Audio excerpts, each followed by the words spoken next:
Thank you very much. Prudence has been great, and I had a chance to be with President and Mrs. Lambert at breakfast this morning and to talk to a number of you. Can you hear me? Can you hear me?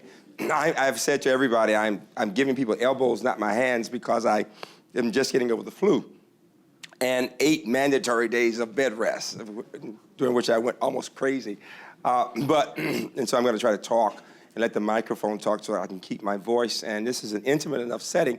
I am going to read one thing to you, and then I'm going to talk about education in the 21st century in relationship to challenges we face involving diversity, but particularly when thinking about a liberal education.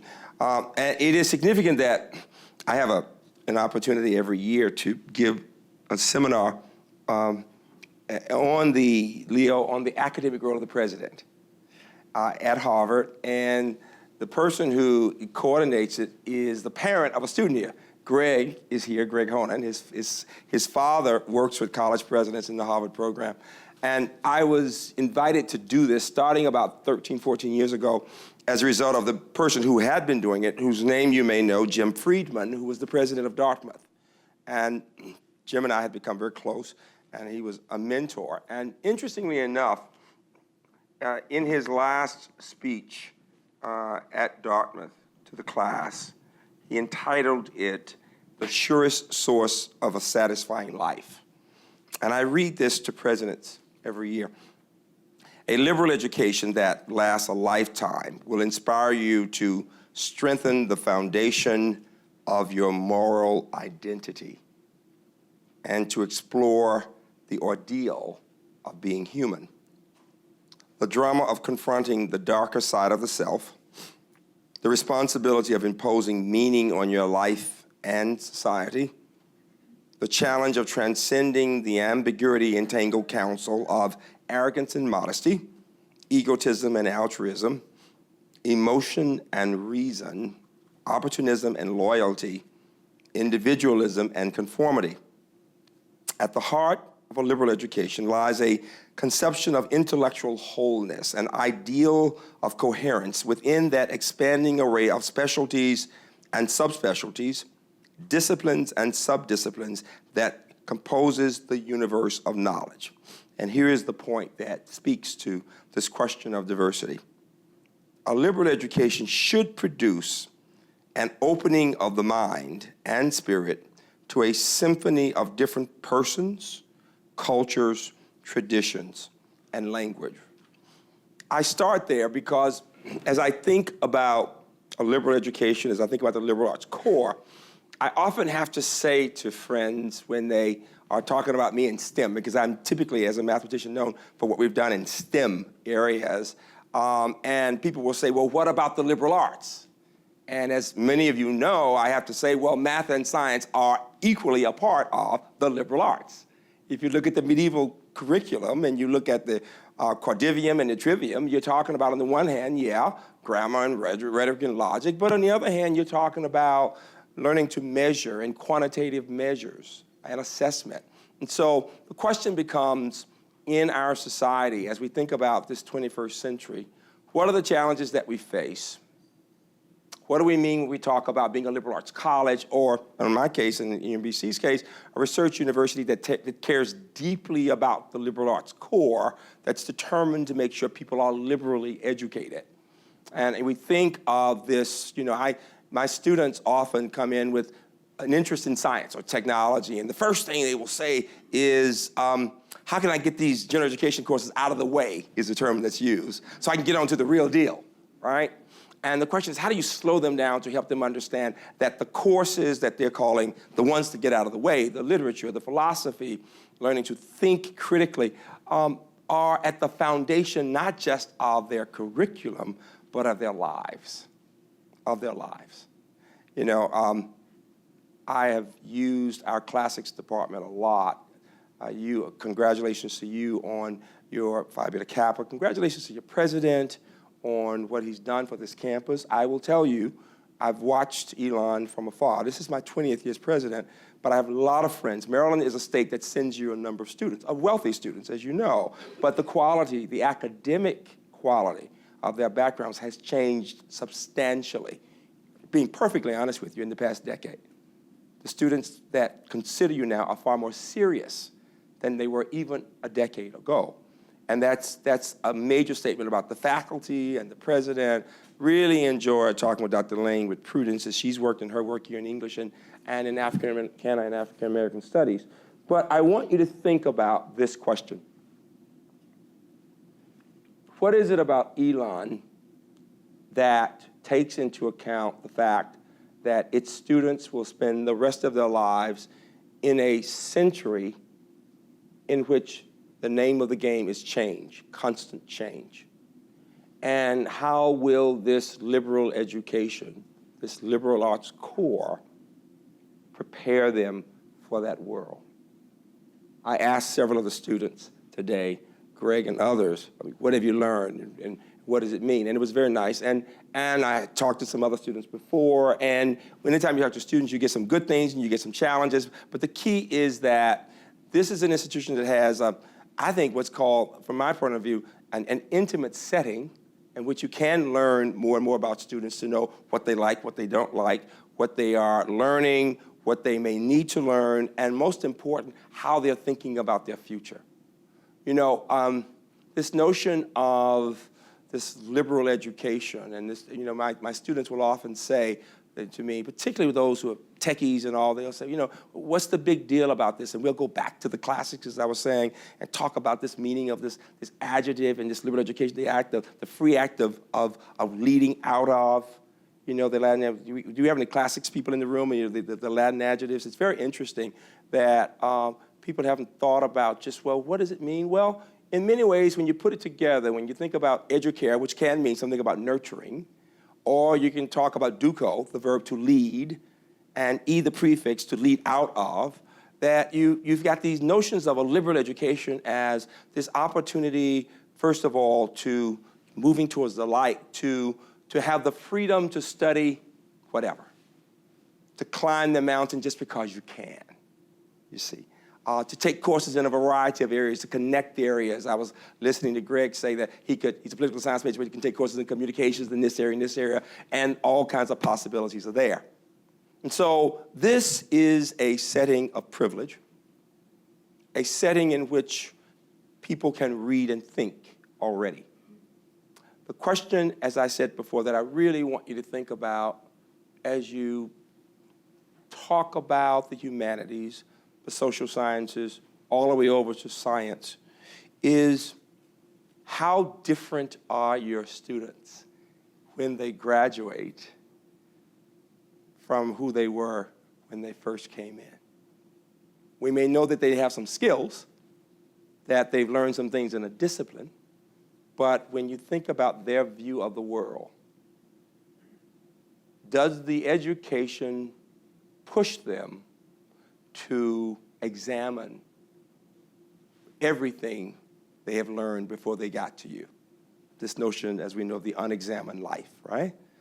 And I am often thinking, as my students come across the stage, have they had a chance to get to know people different from themselves?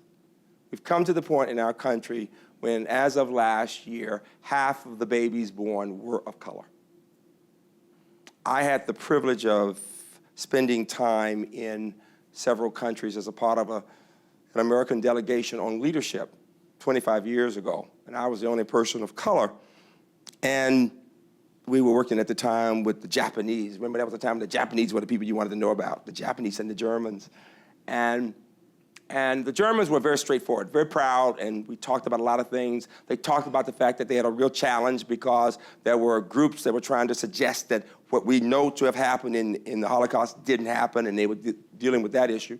The Japanese were much more laid back and smiling and thinking, and yet very, very thoughtful in not saying what they really were thinking. Well, after several years, we'd gone between Maryland as a state, the Kanagawa Prefecture, and then Baden-Württemberg. We were back in Yokohama, in fact. And after several rounds of sake, the Japanese to tell me what they were really thinking. We had gotten to know each other well. It took 3 years before they were comfortable to tell me this. And this is all about diversity. And they said this: Yours is one of the most interesting countries in the history of humankind. You have made more progress in more ways than most of us could have imagined.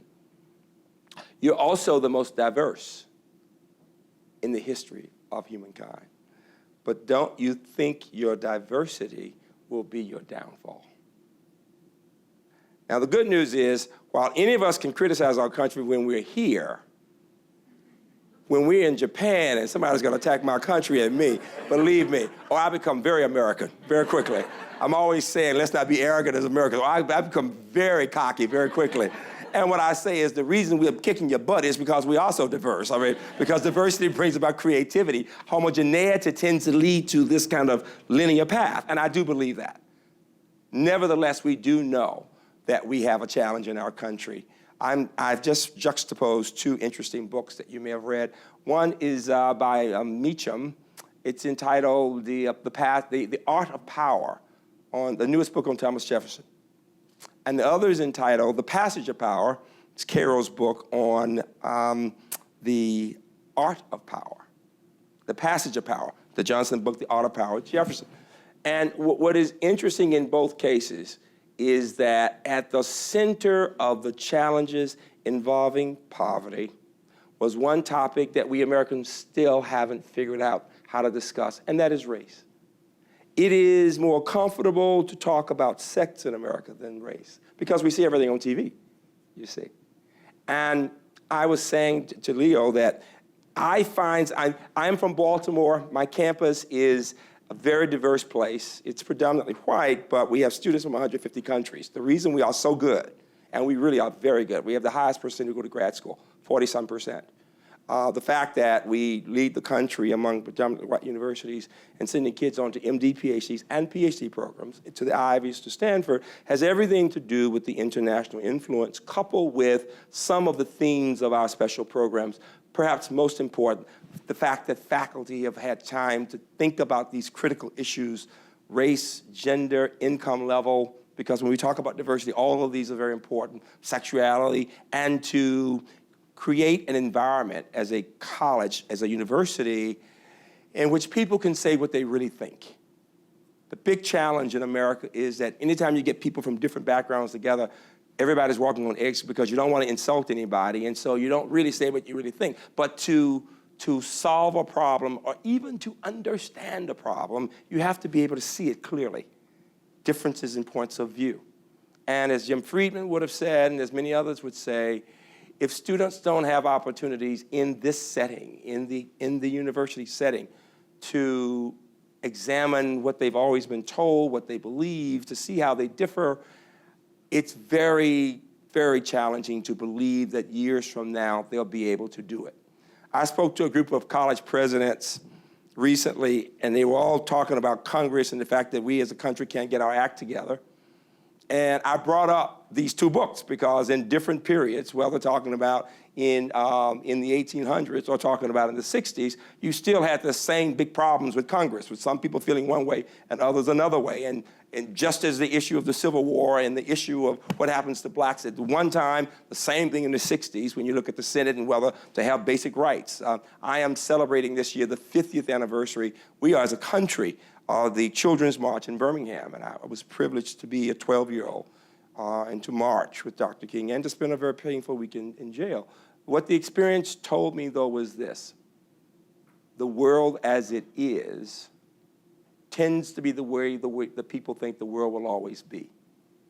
But it takes leadership and education to open the minds of people to believe we can be better than this. And what I would argue is this: when the presidents were attacking Congress and half the people are Democrats and half are Republicans, I told Leo, the advantage of presidents is that we have to love Democrats and Republicans because we want all of their money. Believe me, believe me. I like to say that presidents learn to kiss butt with dignity, all right? And so we can go on the Hill and get some things done sometime. Because Americans, there are some things we all agree to. And I tell you this, though, because while we may be attacking Congress and saying what they aren't doing, I want you to think about this as the professoriate, right? All of those people, 90-some% of those people, are our alumni. We in universities need to think about it for a minute. All those people who are Congress people, they went to our colleges and universities. Think about it. A part of a liberal education has to do, right, with learning how to listen to other points of view, to open our minds, to believe that maybe I don't have all the answers, and perhaps we can find ways to connect and come to some reasonable approach. And what I would suggest to you is that until we in universities come to understand just how important we are to the future of this country, until we find ways of grappling with these issues of low-income kids of all races not being able to get to college, of so many children of color not learning to read well, of kids coming into settings and not feeling necessarily comfortable, until we can really sit and say, well, no, okay, how might we address these issues so that when people leave here, they are better than they were when they came, not just in terms of their writing skills or their speaking skills, but in their ability to look at the world and to assess with some open mind and to understand you never know it all. It's always possible to clarify an understanding and go to another level.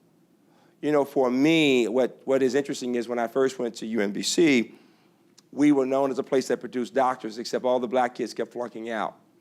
And so it was called the most racist place in my state. When I looked at the data, yeah, the African Americans were not doing well in chemistry and biochemistry, but interestingly enough, large numbers of the white students were not doing well either. But they just said the place was cold. And we needed to look at the best students, best prepared students were doing well, but there are just very few minority students who would have had that kind of strong background. The kids from other countries doing well. And so as what we had to do was to say, can we sit in small groups and look at the issues, use the data, and then can we sit with students from different races, African Americans and others, and listen to their voices? If there were one thing I would suggest to every college and university, to not just to academic leaders, deans and provosts, but to faculty, is to have opportunities outside of the classroom to listen to the voices of people from different backgrounds, to ask the question, what do you really think about this place? I said to some people earlier, we do this a lot, but I always start by saying, now before you tell me everything you think, tell me something positive. If you decide to have these focus groups, start with the positive. Set a positive context. You get my point? Because if you start with the negative, it goes downhill after that. Because one person says, oh yeah, I don't like that, and God, and don't talk about parking on my campus, all right? Oh God, oh, it's all over. When somebody says parking, I say, no, we'll leave that to the end, all right? But if you start with the positive, and because there's always good stuff, you set that context. People are here, they're getting an education, then you can be healthy enough to say, okay, how might we be better? What else is there, and what are the things to be done? And that's what we had to do for ourselves. What happened was that we looked at best practices in other places. I couldn't find one campus in the country that was producing even 5 blacks who would go on and get PhDs in science. And as you know, in science and engineering, fewer than 2% are black, maybe 2%. Hispanics, the same number. What does that mean? Well, if you go to the National Institutes of Health, one of the biggest problems that costs so much money, health disparities. If you are a woman who's Hispanic or black and you're over 55, it's like 4 times as greater chance you've got diabetes. Do you know why, for years, much more money was spent on prostate cancer than on breast cancer? You know why? Because all of Congress was men. So that was their, and in NIH, all the scientists were men. People were not dealing with the fact that as men and women were dying for breast cancer, but they were not, the woman's voice was not represented, Congress or NIH. Do you know that it was not until this year, I just spoke at the 50th anniversary of the National Institute of Children and Families, at Children's Health, Children's and Women's Health at NIH.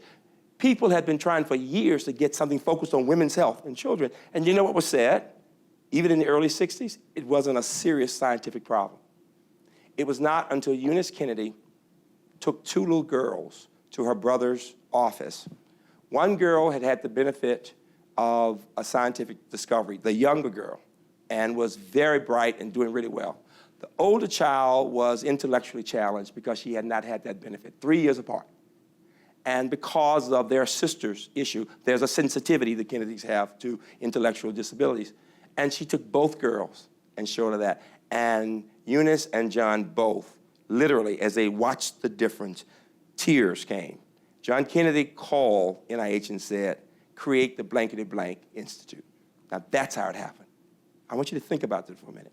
They're talking about how the voice of one group. When I'm at the different institutes right now, and I'm working a lot with I'm chairing a national commission for the president, and so I'm on educational excellence and African Americans, and when I'm in institutes and agencies and looking to say, well, who are the people in positions of power, and I'm saying, well, we got all these health disparities issues, what percent are black, what percent are Hispanic? Fewer than 1% of the scientists at NIH are black.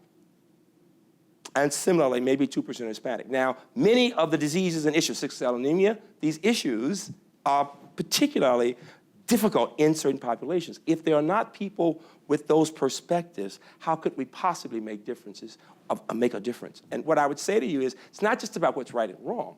We are spending billions of dollars in areas where we are not focusing on attention, and we don't have the brain power from those groups being nurtured to make sure we can do it.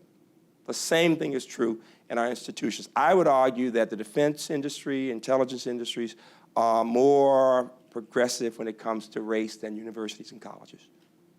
They've done it for years. The Army's had to take kids who were not even with a GED, of all races, poor kids, and make adults out of them and discipline, but then to look at specific groups. Right now, we're working with certain agencies that have told us we need some African Americans here, we need some women in this area, in math and whatever, because we need to understand those perspectives. And so when I think about Elon and university and this notion of the liberal education, the liberal arts core, and I think about the challenges that we face, I would argue that several things you might think about in relation to what I've seen on my own campus. Having opportunities to hear what people from different perspectives are doing. Congratulations on your program for first-generation college students. It's really important. But giving students a chance just to sit in a comfortable environment of different races and say how they interact. You know, in my freshman convocation speech, I say every year, get beyond your comfort zone. I don't want you knowing people only from your part of the country or world or race. You know, you need to know people from other backgrounds because your students are going to be leaders, and their staffs, their groups, the people with whom they work are going to come from all kinds of backgrounds. I was invited to give a talk at Harvard in 2000 because we had had such success in sending kids to med school. We had 12 kids interviewed at the Harvard Medical School that year, half minority, half white, and it was just an amazing story. And this was Harvard medicine at the millennium, and their fundamental issue was this. The world is changing so dramatically. How do we ensure that our physicians have a greater understanding of diversity? Both international diversity, and you're doing some things at the global level, but they said probably, in some ways, even more important, domestic diversity. How do we make sure that a young white doctor who's brilliant in science, who's going into an emergency room where 80% of the patients are of color, that person has some sensitivity to the cultural issues faced? Whether somebody's going to be a teacher, a doctor, a social worker, whatever. There's this need to think through how to do that. What our campus did with the Meyerhoff Scholars Program, if you Google it and you see it, was to build community among students. We started with African Americans. We pulled in other students. The program now has amazingly talented white students who want to understand the issues of underrepresentation. Similarly, the issue, and so now we lead this country with those kids going to MD, PhDs, and PhDs, but with women. The need for specificity when talking about diversity is important. Women have made much more progress in the life sciences, for example. But I was saying earlier, there's been a 50% decline in the percent of women majoring in computer science in America just since the year 2000. We are below 20% women majors in computer science. It is a travesty. The National Science Foundation says that over the next 10 years, we will have a shortage of 150 people trained in computing, given the number of jobs that will be there. I'm sorry, of a 1.5 million person shortage. And what they say is this, of all the things I can say today, they say the problem of underproductivity in degrees and the problem of underrepresentation, those problems are inextricably linked because half the population, women, you put minorities and women together, 70% of the population. There's no way we can get there if we don't produce more students. For a liberal arts college, I'll tell you what we are doing. We have a Center for Women in IT, and they are called CWIT Scholars. And these are very, very bright young kids in engineering, young women in engineering and computing. But we also have some men in the program. Why? Somebody said because the guys wanted to be in the program with all the women, right? But it's more than that. That is part of it, because a lot of them are real nerdy. They need a little help, so it's good. But we need men to understand the issues of underrepresentation of women, just as we need whites to understand the issues of underrepresentation of people of color. The progress that my campus made over the first 10, 12 years came because of white faculty who really made a difference. Women tend to be a little more sensitive to the minority issues. When I was in grad school in math at Illinois, there was only one woman faculty member out of 100 faculty, and she was not tenure track. But she would look at me, and the look said, I understand, because she was the only one, you see. And so I would say, what we worked to do in a very honest way was say, who are the most powerful people in science in America? White men. White men, all right? And the good news about my campus is some of my great friends in biochemistry and physics said, we'll take this issue on, because it takes researchers to produce researchers. And for us, the strength is we have a lot of research going on. You get those kids into the lab, you get them over to Hopkinton labs at the Maryland Medical School, and then you build that strength. But what makes the difference, especially for my white students, is they have learned how to deal with inner city kids and to talk on that campus about these issues. So when they go for interviews, they can look people in their eyes and talk about the sticky issues of poverty and race and discrimination. You know, our society, finally, has become increasingly divided. We talked in the 60s about a nation divided. It's really divided now. In inner cities, we don't talk about segregation. We use the term hyper-segregation. There are kids of every race who never see anybody different from themselves. And with as much progress as we made, and we've made a lot of progress, in so many ways, and yet most Americans have never been in the home of somebody of a different race. And it is, to me, important that we in universities take the time to look at these different areas, the range there that I talked, from race, the income issue is a big one. It really is, in terms of low-income kids in first-generation college, because they're so bright, and yet the probability of somebody first-generation college without intervention making it under 0.3. And so there's the challenge, the question of how we get people to understand different cultures in our society as well as those in other places. But the question of privilege versus non-privilege. I said this morning, I've just been reading the new Al Gore book on the future. The 4 children of Sam Walton, the net worth of the 3 children and an in-law, 4 kids, that net worth is greater than the net worth of 30% of Americans. Think about that. The net worth of the top 1%, greater than the net worth of about half of America. As many Nobel laureates in economics will tell you, we have never been to the point where the wealth has been so concentrated. Now, what does that mean for, on my campus, upper middle class kids, and for your kids, even more privilege? The real question is, who will the Elon graduates be? How will they interact with the world? And what responsibility will they feel for helping people at the bottom? That bottom 40% of all races in our society, particularly when they have that liberal education. Do you know when the Veterans Act was passed in 1944, FDR was an amazing man. He was called the enemy to his class because he was as blue blood as Americans get, and yet he fought to get the Social Security Act 75 plus years ago, and wealthy people said he's a socialist. But before that time, remember, people of all races knew if they were not rich, they were going to be poor as old people. No retirement benefits from anywhere. Right? They knew they were going to be poor. He got that through, and then the brilliant idea, let the veterans go to college. Do you know the one group that fought more than anybody else to keep veterans from getting into colleges? College presidents, led by the president of the University of Chicago. It is they said, if you let those veterans into our colleges, they will become academic hobo jungles.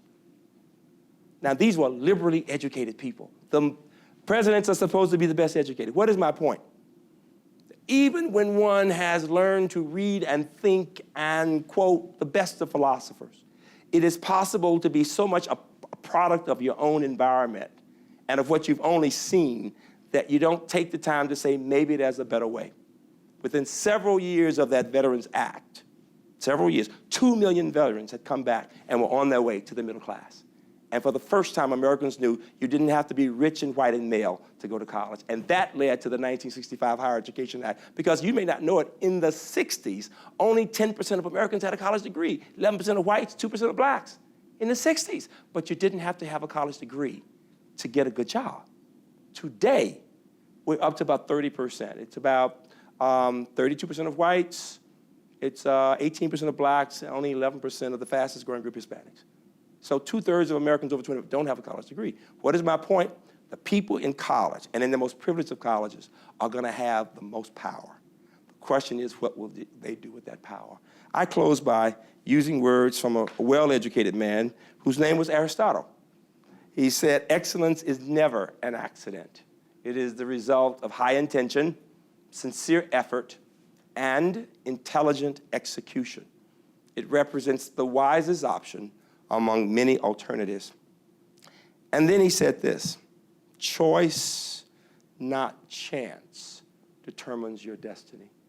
Choice, not chance, determines your destiny. The ineluctable question is this, what does Elon choose? Thank you all very much. Okay, my name is Megan Squire. I'm in the Department of Computing Sciences, and I loved what you said about women in computing. But then you said the stereotype about how computing is so nerdy.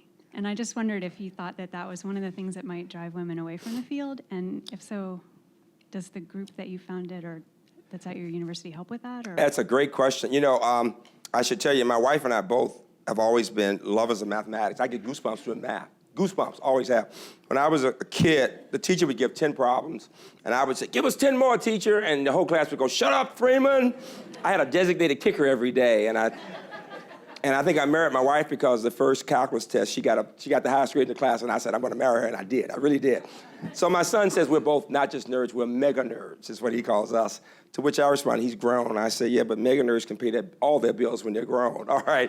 So I don't have a problem with being a nerd. And my campus is a it's a place where we take great pride in focusing on the life of the mind. Beckett is our muse. Dark, dark, dark. I mean, and 60% of the kids come in with science and engineering, and they're really serious. I like my campus because it says this, you don't have to be rich to be brilliant. You see, America sends the message that the richest go to the best of schools, and then they go to the most wonderful of private schools, and that they're the very best. Well, there are some who are the very best. But America's story is that a lot of kids who were not from money, some of you in this room, could be the best. That's the strength of America. Now, what I'm saying is we want kids to want to be smart, all right? My secret scholars are fabulous. They're not really nerdy. They really are fabulous. They are rebellious, independent. They're working for Google. I mean, I've got kids working for Google while in school, you know, doing all kinds of great stuff. And I'm really pleased that I've got 3 American women. You know, often when you find a professor, I'm glad to see you, most of the women you find, you know this, in computing have come from other countries. You know, I work a lot with Marie Clavet at Howard, at Mudd. And, you know, and what's interesting is that other countries, Turkey, for example, are much more enlightened when it comes to women in technology than we are. The question is, to get to your point, is how do we make sure that people know that you can be cool, have fun, and still be really great with technology? When most people think about games and children, technology games and children, what do they think about? Boys, boys. So one of the things we did was to create game development tracks, both in computer science and in imaging and digital arts. And one of the reasons Maryland is 3rd in the country in the development of new game development companies is because of my graduates up in the Hunt Valley area who work with every place from NSA to Disney, all right? And one of the things we're doing more and more of is creating games for girls. We need that. One of the reasons there's been a major decline, as you know, is that the schools were focusing on technology in the 80s and the first part of the 90s. We saw the increases. People thought they'd solve the problem, but you don't solve a century-long problem in 10 or 15 years. You make progress, you stop doing the things at the lower level, things go back to the way they were. And that's exactly what's happened. So when a girl comes to campus, a young woman comes to campus, she looks in a room, she sees there are 35 people and 3 are women. She's probably saying, I don't want to be with all these guys, All right? So we are working to get people who can help pull them into the work in different ways. It's a good question. Somebody else, please. By the way, I should also tell you, in the spirit of innovation, since that's one of them, to look at our course redesign. We have completely rethought first-year work. We would argue that the future is not about so much online totally, but it is about using technology much more creatively. So if you look at our Chemistry Discovery Center, all the way over to the way we've completely designed first-year writing, it is focused on people working in groups, less lecturing, flipping the course in such a way that students are empowered to see how much they can do on their own. In the writing, to get them to learning how to critique each other much more. The faculty member gets a chance to work with individuals and to watch the master terminal as they're working in groups much more. But it's insisting that students have a role and not be able to sit back and listen to a lecture. In most of our institutions, people still go in class and sit and take notes, which is as 19th century as we can be. We know that. It means, though, it's meant for us a lot of money on professional development, giving faculty the time to rethink how best practices can be used. That's a part of our innovation. So look at Chemistry Discovery Center, look at our digital writing and humanities, and how we have encouraged proposal writing among people from different disciplines. Perhaps the most fascinating this past year was a course called Mathematics and What It Means to Be Human, taught by a Shakespeare scholar and a full professor of math that did so well. There's a 3-part series in the Chronicle of Higher Education about it. Other questions, please? Yes? Hi, I'm Jen, assistant volleyball coach. Hi. You talk about to solve problems, you have to have different points of view. Do you guys have any prereq classes that are, argument, debate, conflict resolution? Because kids in our time cannot handle face-to-face conflict, especially in sports. They'd rather text, tweet, face chat, something, Pinterest, argument. Yes. Versus do face-to-face. So do you guys have maybe some type of A center lot. for conflict resolution or prereq classes that force them to take this so they have to learn how to debate and how to give not only their point of view, Right. but take a point of view that they feel is incorrect? Right. I think the idea of being able to deal with tension and different points of view, very important. If you get a chance to look at our major initiative called Breaking Ground, it is our taking civic engagement to the next level.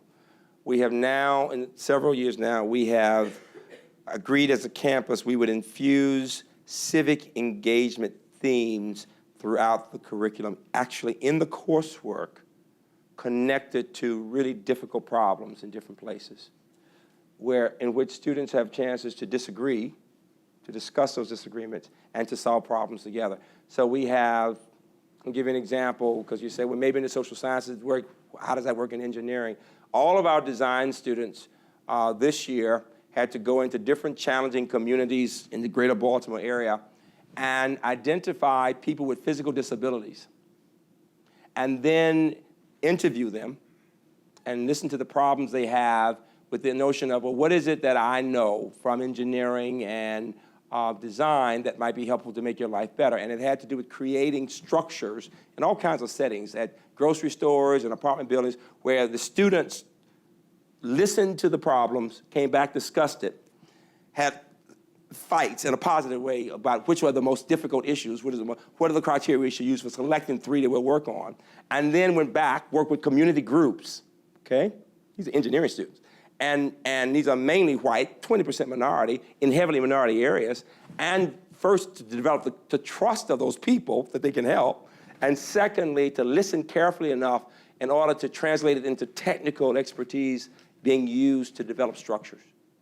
That's on the one hand. On the other hand, we had teams of people in every place from rural Kenya working with an orphanage and learning about the problems of children, and deciding the biggest one was the sicknesses coming from not having clean water, and then developing a structure for a whole region focused on purifying the water, to just spending time over the spring break in India, in a really poor area where kids in biochemical engineering, men and women of all races with faculty, went and worked in a hospital to see what the needs are, and finally saw where premature babies were having a really difficult time. And then now this semester spending it working on, after fighting through the most important priorities, working on an incubator that can be not only created, but then having a patent on it so we can try to sell it to GE Healthcare. So it's all those guys. The other part is just, I told people today, we supervise one of our major initiatives before we even got to in the coursework. I don't think civic engagement is very important. We all do it. But until we find ways for the most powerful people on the campus, the professoriate, to bring that into the classroom for reflection and for experiences, it is not as serious as it might be. It's co-curricular. And 21st century and diversity will mean how do we help faculty have opportunities to look at what's possible in terms of using their expertise and the classroom to get people to look at problems from different angles. And what it has meant for us is, again, writing a variety of grants so that people could be involved in these competitions to try interesting ideas. One of the most fascinating, most recently, that does get to the question of generational tension is that we've just approved one out of a department called Language, Literacy, and Culture, and it's called the Wisdom Institute. And it's finding, going back and identifying retired professors, and especially finding those where there were differences among those people in points of view, all right? And bringing them in to reflect on what wisdom means, but also to look at how people differ in different generations, and to begin developing materials and opportunities for students to learn. I mean, and it came out of somebody saying, you got all these brilliant people who are retiring, and they may come back and teach a course, but we are not really capturing all of what they have to offer. You know, and so everybody's very excited about it. So it's those kinds of things that we're doing. Finally, I did want to say that we do have we supervise 500 first-time offenders, children. And you talk about conflict resolution. Oh, yeah. Oh, yeah. I mean, these are mainly little boys, little poor white boys, and a lot of black boys, Hispanic boys, and many of them are on our campus in the evenings. And ours is a very upper middle-class campus next to the airport. When we first started back in 1989, people said, you're going to bring those criminals to campus? Well, they first-time offenders, but we said they're children. They're somebody's child. If you give a child structure and discipline, and so we've been through all these years without an incident, but there are issues, as you can imagine. These are children who are at the bottom of our society. It's good for my middle-class kids to see what poverty means, that these children are as brilliant, and after feeling some love, you know, for a middle-class white young woman from Colombia to become a mentor to a little black boy in Cherry Hills, big deal, big deal. She is never the same, never the same. Other questions, please? Yes? Mm-hmm. You talked about how you got white students to get involved in your Meyerhoff program. Right. And pretty much work with minorities and their issues. Right. Uh-huh. So my question is, how do you engage students to face issues that might not directly be in front of them? So how do you engage them in issues that don't... Right. I mean, I think the idea of problem solving in groups. This is what we've done. We would have many similarities to you. Maryland, I keep telling people all day, I've been saying Baltimore is the upper South. One day we're Philadelphia, one day we're Richmond. You all are the South. You're the South, we're the upper South. I grew up in Birmingham, the deep South, really the deep South, all right? But in your state, you've got some parts, Charlotte, that are more like upper whatever, right? Other parts that are very conservative. When you go to the eastern shore of Maryland, it's like Mississippi. You shouldn't say it depends on where you go to Montgomery County, it's like you're in another world, it's international. So and I know 25% of these students from North Carolina, but they come from all over. What I would say is this, but many people have not been accustomed to being around people different from themselves, we know that. And you can't force people, it's not about forcing people to do anything, but there are ways that we can have experiences through coursework, through problem solving, through service, in which you get teams of people from different backgrounds together. I find that building community through problem solving and helping other people can really give people a chance to hear and see different perspectives. And that has been probably the most powerful piece of it. We also developed a lot of other programs modeled after Meyerhoff. We have a Linehan Artist Scholars Program, a Dress Your Humanities Scholars Program, a Sondheim Public Affairs Scholars, and these are programs with people from all races. And they're working on all kinds of projects together, from public service to Sherman teacher scholars who are working on issues involving kids in challenging schools. And we've had to sometimes pair up a black and a white kid working in a group to see how best to handle a big minority situation. And they learn from each other. So, I mean, I would challenge the faculty to think about looking at best practices that will encourage more, not force, encourage more interaction among the people. Because if people on my campus or yours leave the same way they came in, having one point of view, 50 years from now, we'll have Congress exactly as it is today. And America will be just as divided. And, you know, I always say, of those to whom much is given, much is required. This is a very privileged environment. I consider my environment quite privileged. And we like saying, of those to whom much is given, much is required. Just think very important. Somebody else, please, please. Yes. Here and here, both of you. Go first and then the provost. My name is Marcia Evans. I'm here with my son on the college tour. Oh, okay. My question is, People told me they're having a good time here, so I'll help recruit for the president. They said- Go ahead. the things that you were talking about, interaction, basically the have, Mhm. have Mhm. not, various programs that your Yes. school, not just your school, many schools are Mhm. offering. I just wanted to touch on when we started doing the college tour. Mhm. The first place we went, I'm from Atlanta. Mhm. We went to Washington, D.C. Mhm. So we went to not only Howard University, but Georgetown, University of Washington, the whole circuit. Mhm. And all of the universities, all of them, talk about the same things that you were talking about community service, basically being exposed, trying to change the world. Yes. basically. Sure. Well, they all are saying the same thing, but yet Washington, D.C. has so much crime and so much disparity, health-wise, career-wise. You mean like Atlanta, right? But you just have so many Yeah. prestigious universities in one city, and I just could not believe that they're all saying the same thing, but it just seems as though Washington, D.C. should be. Why wouldn't Atlanta? Atlanta has Georgia Tech, Emory, Morehouse, Spelman, same kind of crime. Wherever you go, it's the same thing. I'm just saying, I know, wherever you are. yeah.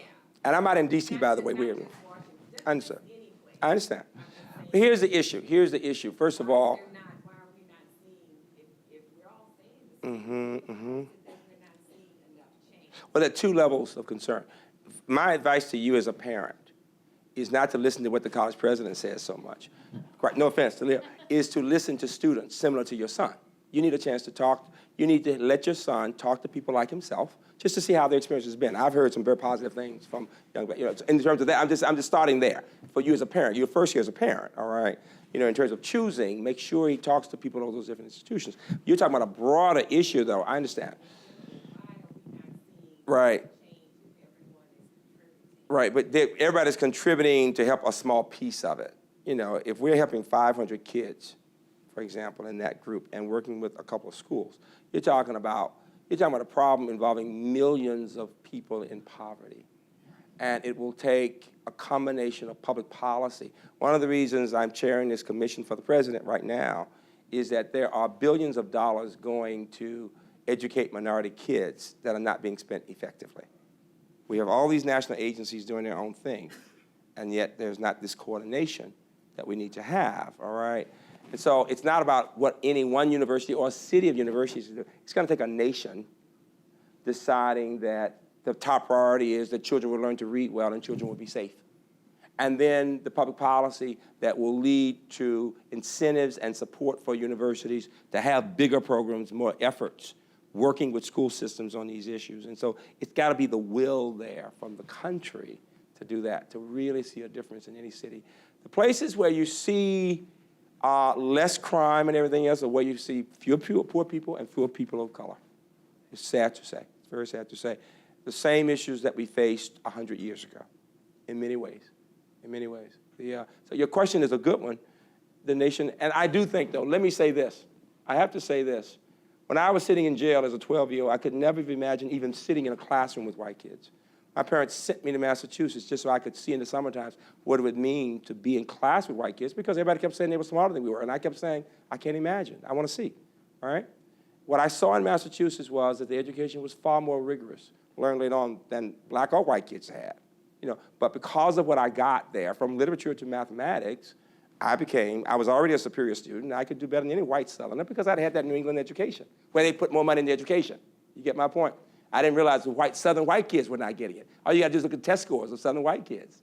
So what am I saying? I'm saying that different parts of the country have put more in education and things have been better. But the issue, make no mistake about it, because of the history of America, the issue of race first, black, white, and now the challenge of immigrants, South Central LA, Latino kids, poverty, values, and the need for support to help people know what they've got to do to help their kids and to strengthen the schools. is, I think, the most critical issue we face in America.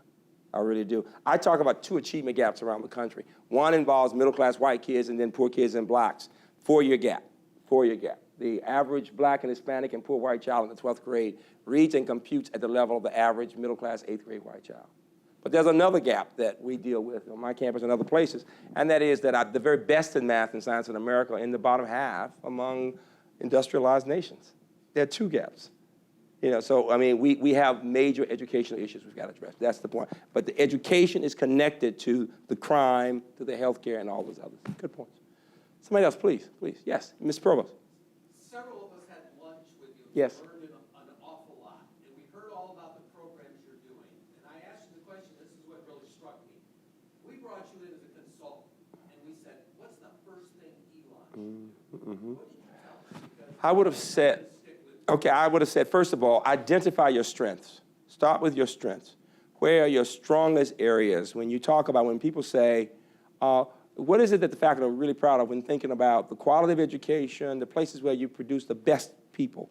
I always think an institution should really look for some signature areas. Whether it is in, I said today, if physical therapy is one of those areas where you're producing, you know, how might you, in that area, say, we're going to make a contribution for some people of color in that area? Or if it is in literature, or if it's in political science, to have some top black lawyers. I mean, and I said, what we have to do is this. You identify the areas where you want to make a difference. You can't, just saying you want to focus on diversity doesn't get it. The question is, what does that mean? If it means that you want to know that the Elon graduate, regardless of race, can sit down and have an intelligent conversation about these sticky issues. This is what we're working to do, for example. If it means that you're known for these areas, for your law school and your business school, and you want to make sure you've got enlightened people of all races getting ready to go to corporate America, ethical values, understanding what diversity means in the corporate world or in terms of legal issues, you see? And then building some community, a couple of communities. You've got living, learning things going on here now. What has made the difference for us is in building communities focused on certain areas. We actually have living and learning floors focused on different parts of global issues, from Chinese culture to those who focus in certain parts of Africa, you know, and they become experts. And they're getting ready to go and work for the State Department. They're getting the Fulbrights and all of that. So we've selected areas. If you're not, you know, I was at Rice recently, and they complained that they don't have enough money, even though they're half your size with $4 billion in the endowment, Leo. $4 billion in the endowment, can you imagine? But they have selected certain areas where they're really strong, even because they always complain they're not Princeton. You know, if you don't know it, some would say Princeton is the richest. Why? They don't have the money that Harvard has. Harvard has $29 billion, but Princeton doesn't have a medical school, you see. And so the question becomes, you all have done so well as you work to build endowment. The question is, what are those areas where you're really proud, where you'd say, we need to be known for the strength in general, and some piece of that should be about people of color, you know, number one. Number two, we want to start encouraging more and more students. You're saying already you want all of your students to have a global experience. What are you saying about black people and American, Hispanic people? You know, and you got to figure out what is the language you can use that people can accept. That's the other part of it, given that you've got a range of attitudes here, as you do on any campus, right?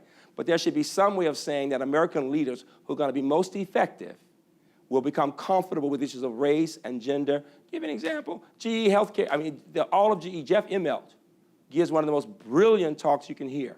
He's on diversity.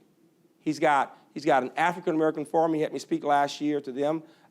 2,000 African-American professionals, graduates of Harvard and Princeton, all the way to HBCUs. And he says, why do we bring them together?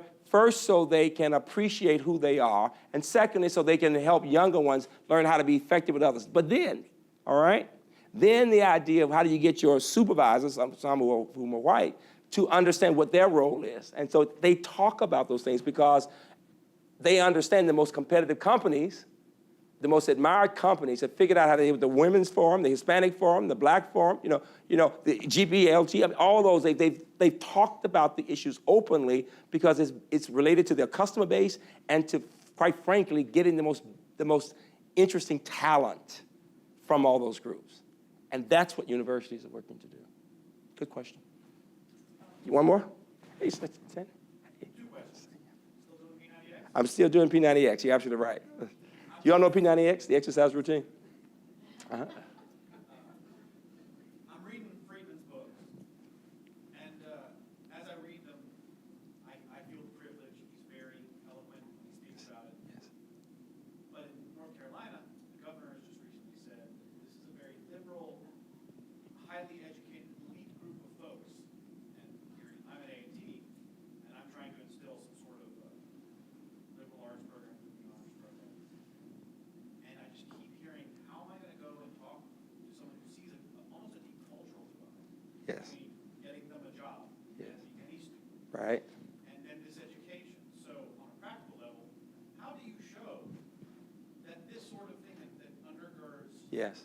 and it's not something to get by, because Right. everything that Right. you Yes. do is demonstrable Yes. in their education and their outcomes. Yes. Yes. So you can appease the folks who have money at the state level. Right. Right. Right. And then how do you convince the students? Yes. Why am I Excellent being question. deaf with Gilgamesh? She was dead.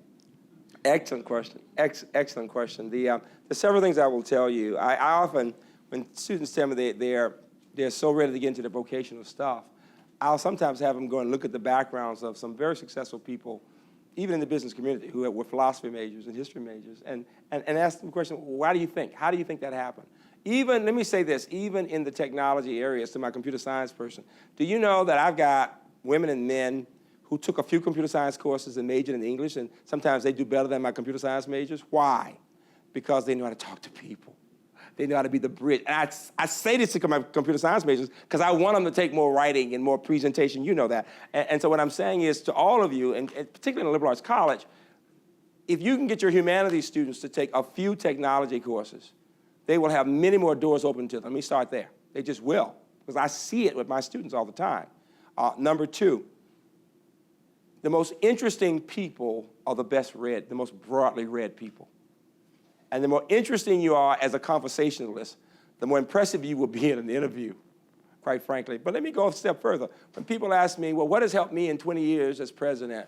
Has it been reading books about administration, or what would you say? And I said, no, I said reading novels. What, reading novels? Yeah, you know, reading Crime and Punishment, right? Reading Jane Austen. Why? Because when you're sitting with people, I said to students yesterday, I guess it was, when you're sitting with people, you hear, you understand about 20% of what they're thinking, because we never say what we're really thinking, right? You know, that James Joyce stream of consciousness, we always say, everybody in this room right now is thinking about what you're gonna cook for dinner tonight. Why are you looking at me looking like you're interested? Are you hungry, right? So, you know, you don't really get but so much. But when you read novels, you get into the heads of people. You come to understand the breadth of human nature. You come to understand that sophistication means never being shocked by human behavior, right? That you're never seeing the whole picture. What am I saying? That the more one reads, the more one appreciates nuance, layers of thinking. The more effective one can be in supporting people as a leader or as a colleague. And how do you get that across? By having faculty and staff who really believe that, who really do believe the best education for a satisfying life is a liberal education, who really do understand that this breadth of courses across the board will help us create an environment in which we all open our minds and look at the possibilities. I'll just give you one example. For years, I gave national speeches saying, send every child to college. And then Jobs for Future, this big national effort, about 10 years ago said, we want you to give the keynote. And I said, I'm not going to do that because you don't talk about every kid going to college. They said, if you will read everything we have written and look at our data, we will let you speak to thousands of people and say whatever you want, okay? Now, all it took, though, was for me to have an open mind to read it and think about it. By the time I finished doing the analysis, I realized I was limited in my thinking. There are people in high school who are simply not ready for many reasons to be in a four-year liberal arts situation. They would be much better off getting a skill to get a job first. It doesn't mean they can't come back later if they want to. This is of all races. You may not know this, but we have had fewer and fewer men of all races going to college. They're bored, smart kids, middle-class white boys, right? And they need a skill right now. Boys mature less quickly than girls, we know that. And so, and they don't want to sit there in a way, you know, they're bored. And so, what am I saying? What Jobs for the Future says is, post-secondary opportunities. Post-secondary opportunities. For somebody to be a biotech technician, whatever. Hell, plumbers make more than faculty. And I know at Elon y'all make a lot of money, but nevertheless. But what I'm saying is this. Since everybody coming along now will have a chance for 4 or 5 careers, give people a chance to do what might be best for them right now. But do you know the biggest problem with this idea of the post-secondary opportunities? When I've tried to get inner city kids into, for example, auto mechanics, if you can't read and think well, you can't even begin to do that. There's a basic level of math and reading you need regardless of what you're going to do. But the larger point I'm making is that all of us have to be willing to be open-minded. Just as I'm saying strict lecture, in most cases, should be re-examined. How might one redesign and think about how might one have the time and resources to think about ways of breaking it up and making sure students are engaged and not simply being passive learners. It was 2 things, and I'm going to close. Robbie, a Nobel laureate, said that when he was growing up in New York, all of his friends' mothers, every day, at the end of the school day, would say, "What did you learn in school?" In contrast, he said his Jewish mother would say, "Izzy, did you ask a good question today?" And he said the practice of her encouraging his curiosity made him the thinker he became. I don't think there's anything more important than encouraging the curiosity of our students and pushing them to take ownership of their education, as opposed to sitting back and letting you pour something in their heads. And finally, I close with this. I told you, Beckett is our muse on my campus. We do a lot of Beckett theater.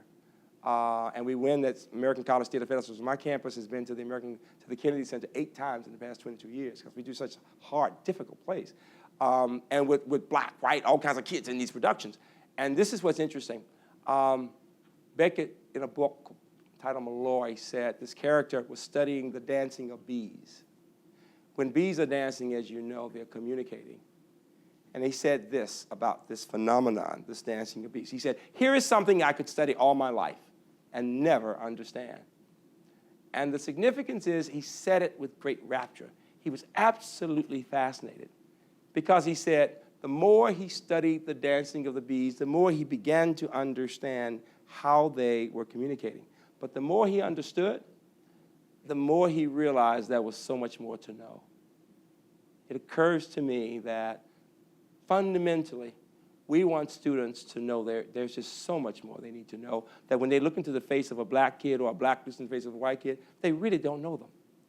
That you can't stop with the skin, that it takes time to understand an idea, it takes time to solve a problem, it takes time for us in America to know each other. Thank you all.